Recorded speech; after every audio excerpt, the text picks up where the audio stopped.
जय हिंद फ्रेंड्स, आप सभी का स्वागत है आपके अपने YouTube channel Pramod sir Varanasi में। फ्रेंड्स, आज के इस वीडियो में हम कवर करने वाले हैं कंप्यूटर के टॉप 20 प्रश्न। आने वाले टाइम में जूनियर असिस्टेंट, वीपीओ, स्टेनोग्राफर सभी के एग्जाम लगे हुए हैं। लाइनअप में एग्जाम है, तो इसकी वजह से यह टॉप 20 प्रश्न आपके लिए काफ़ी हेल्पफुल साबित होगा। तो चलिए स्टार्ट करते हैं वीडियो को। देखिए, यह टॉप 20 की सीरीज कंटिन्यू थी, बट कंप्यूटर की जो ई बुक थी उसी पर ज़्यादा वर्क होने लगा। इसकी वजह से यहाँ पर कंप्यूटर के 20 प्रश्न की सीरीज यहाँ पर बंद हो गई थी। लेकिन जो है, जैसे यह कंप्यूटर की ई बुक पब्लिश हो जाएगी 31 तारीख को, उसके बाद यह सीरीज़ कंटिन्यू रहेगी। तो चलिए स्टार्ट करते हैं वीडियो को। यहाँ पर टॉप 20 प्रश्न लिए गए हैं, काफ़ी इंपॉर्टेंट क्वेश्चन है, सभी क्वेश्चन एग्जाम में पूछे गए हैं।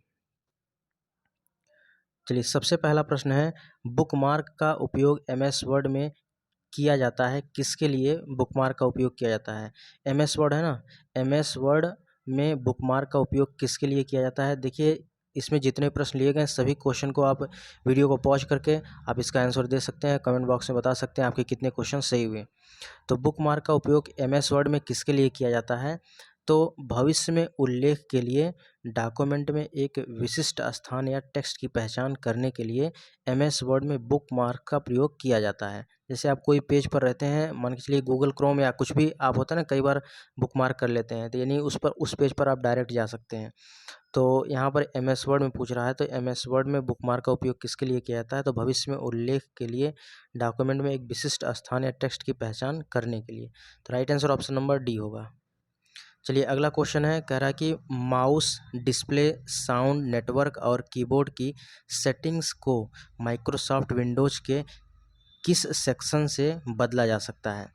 चलिए क्वेश्चन को ध्यान से पढ़िए कि माउस, डिस्प्ले, साउंड, नेटवर्क और कीबोर्ड की जो सेटिंग्स होती है, इसको माइक्रोसॉफ्ट विंडोज़ के किस सेक्शन से बदला जा सकता है?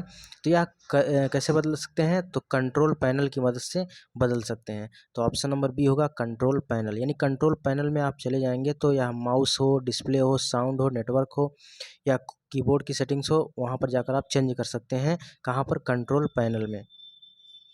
चलिए नेक्स्ट क्वेश्चन है, Excel sheets, word processors, web processor किस प्रकार के उदाहरण हैं? एग्जाम्पल पूछ रहा है कि एक्सेल सीट किसका उदाहरण है, वर्ड प्रोसेसर किसका उदाहरण है, वेब प्रोसेसर किसका उदाहरण है? तो ये सभी एप्लीकेशन प्रोग्राम के उदाहरण हैं। ऑप्शन नंबर बी बिल्कुल सही हो जाएगा। Excel sheets, word processor, web processor, ये सभी एप्लीकेशन प्रोग्राम्स के उदाहरण हैं। चलिए अगला क्वेश्चन है कि भारत के पहले स्वदेशी रूप से विकसित ऐप स्टोर की पहचान करें जो विभिन्न डोमेन और सार्वजनिक सेवाओं की श्रेणियों में 965 से अधिक लाइव ऐप होस्ट करता है। तो भारत का पहला स्वदेशी रूप से विकसित ऐप स्टोर का नाम क्या है, जो विभिन्न डोमेन और सार्वजनिक सेवाओं की श्रेणियों में 965, ये भी ये संख्या याद रखिएगा, 965 याद रखिएगा, ठीक है। 965 से अधिक लाइव ऐप होस्ट करता है। तो यह मोबाइल सेवा ऐप स्टोर करता है। कौन करता है? मोबाइल सेवा ऐप स्टोर करता है, और यह 965 से अधिक लाइव ऐप होस्ट करता है। इस संख्या को भी याद रखिएगा। अगला क्वेश्चन है कि जब आप एक नई एक्सेल वर्कबुक खोलते हैं तो खोलने के समय डिफ़ॉल्ट रूप से कितनी वर्कशीट आपको दिखाई पड़ती है? देखिए, जब हमारी ई बुक आप लेंगे तो वहाँ पर बिल्कुल अच्छे से हमने डिज़ाइन किया है, किस प्रकार जो है आपको 3 वर्कशीट कैसे दिखाई देगी, वहाँ पर हमने मेंशन किया है। तो यहाँ पर जब आप एक नई एक्सेल वर्कबुक खोलते हैं तो वह बाय डिफ़ॉल्ट रूप से 3 वर्कशीट खुलती है। कितनी भैया? 3 वर्कशीट खुलती है। तो ऑप्शन नंबर बी बिल्कुल सही हो जाएगा। जब आप जब एक नई एक्सेल वर्कबुक खोलते हैं तो खोलने के समय डिफ़ॉल्ट रूप से कितनी वर्कशीट दिखती है? 3 वर्कशीट दिखती है बाय डिफ़ॉल्ट रूप से। नेक्स्ट क्वेश्चन है, निम्नलिखित में से कौन सी साइटें सोशल नेटवर्किंग के उदाहरण हैं? यानी सोशल नेटवर्किंग में किसको शामिल किया जाता है? यहाँ पर जो नीचे ऑप्शन दिए गए हैं, तो भैया लिंक्डइन ये तो है ही।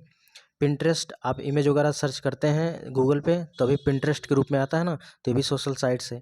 इंस्टाग्राम पे रील्स वगैरह देखते हैं तो ये भी क्या है? सोशल साइट्स है। तो ऑप्शन नंबर देखिए, ऐसा नहीं कि आप क्वेश्चन कर नहीं पाएंगे, क्वेश्चन आप ऑप्शन को एलिमिनेट कर करके ईजिली आप क्वेश्चन कर जाएंगे, कोई दिक्कत वाली बात नहीं है।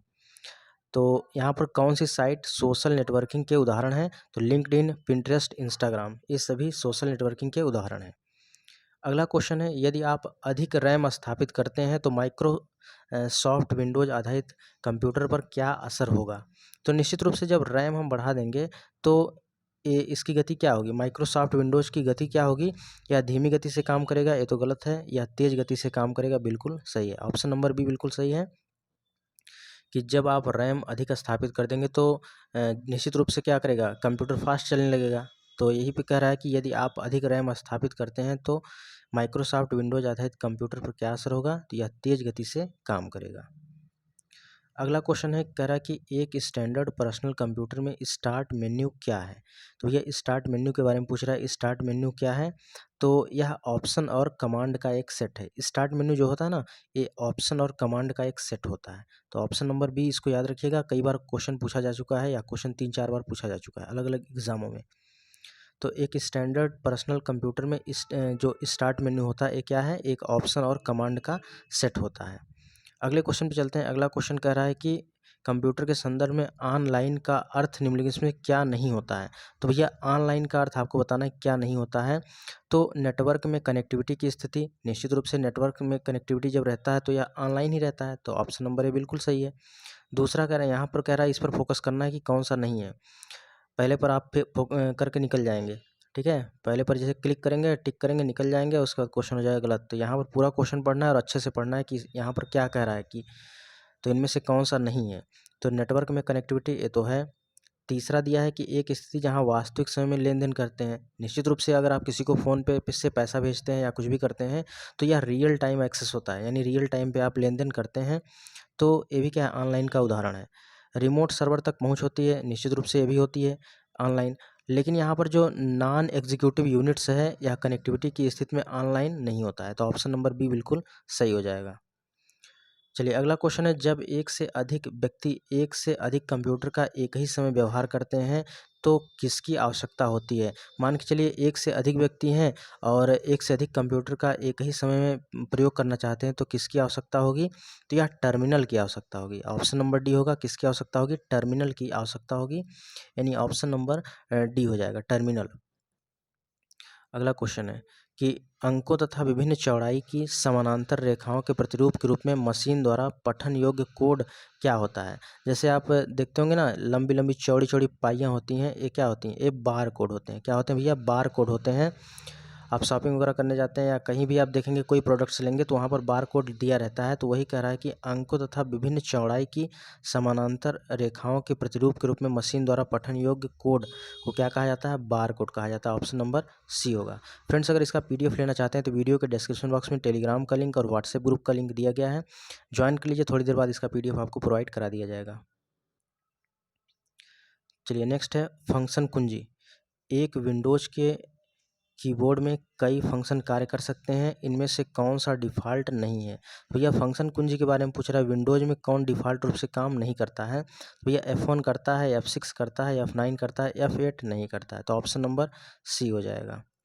अगला क्वेश्चन है, विंडोज़ 10 को पहले एक पूर्वावलोकन के रूप में निम्नलिखित में से किस दिन जारी किया गया था। विंडोज़ 10 को मतलब पूर्वावलोकन के रूप में किस दिन जारी किया गया था, तो 1 अक्टूबर 2014 को जारी किया गया था। तो ऑप्शन नंबर यहाँ पर सी हो जाएगा, 1 अक्टूबर 2014 को जारी किया गया था। चलिए नेक्स्ट है, सिंपल मेल ट्रांसफ़र प्रोटोकॉल होता है ना, तो उसी पूछ रहा है कि SMTP का पूर्ण रूप क्या होगा। तो SMTP का पूर्ण रूप क्या होता है, सिंपल मेल ट्रांसफ़र प्रोटोकॉल होता है। ऑप्शन नंबर बी हो जाएगा बिल्कुल सही, सिंपल मेल ट्रांसफ़र प्रोटोकॉल होता है। चलिए अगला क्वेश्चन है कि निम्नलिखित में से किस भारतीय आईटी कंपनी की पूर्ण स्वामित्व वाली सहायक कंपनी है। तो किस भारतीय आईटी कंपनी की पूर्ण स्वामित्व वाली सहायक कंपनी है, वह है इन्फोसिस। इन्फोसिस की स्थापना की बात करें तो 2 जुलाई 1981 में इसकी स्थापना हुई थी। कब हुई थी, 2 जुलाई 1981 में इन्फोसिस की स्थापना हुई थी। ये भी कई बार पूछा गया प्रश्न है, ठीक है, कंप्यूटर का प्रश्न है, इसकी वजह से यह कई बार पूछा भी गया है। तो किस भारतीय आईटी कंपनी की पूर्ण स्वामित्व वाली सहायक कंपनी है, तो यह इन्फोसिस है। इन्फोसिस की स्थापना पूछे तो 2 जुलाई 1981 को इन्फोसिस की स्थापना हुई। साथ ही साथ कुछ फुल फॉर्म बता रहे हैं, फुल फॉर्म को भी याद रखिएगा। तो यहाँ पर देखिए सबसे पहला फुल फॉर्म है VDU। VDU का फुल फॉर्म क्या होता है, वीडियो डिस्प्ले यूनिट होता है। क्या होता है, वीडियो डिस्प्ले यूनिट होता है। CRT का फुल फॉर्म क्या होता है, CRT का फुल फॉर्म होता है कैथोड रे ट्यूब होता है। तीसरा फुल फॉर्म एक याद रखिएगा APK।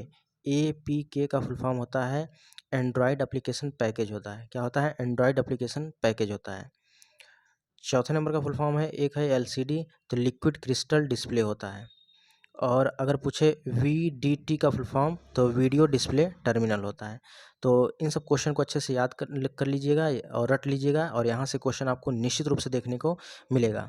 अगर इसका पीडीएफ लेना चाहते हैं तो वीडियो के डिस्क्रिप्शन बॉक्स में टेलीग्राम का लिंक दिया गया है, टेलीग्राम का लिंक ज्वाइन कर लीजिए, और यहाँ पर आंसर की के साथ आपको इसका पीडीएफ मिल जाएगा। ठीक है, वीडियो कैसी लगी कमेंट बॉक्स में ज़रूर बताएं, क्योंकि आपका एक कमेंट और एक लाइक हमें नेक्स्ट वीडियो के लिए मोटिवेट करता है। और फ्रेंड्स, ये रही आज की वीडियो कैसी लगी आप लोग कमेंट बॉक्स में ज़रूर बता के जाइएगा। मिलते हैं नेक्स्ट वीडियो में, तब तक के लिए जय हिंद, वंदे मातरम, खुश रहिए, मस्त रहिए।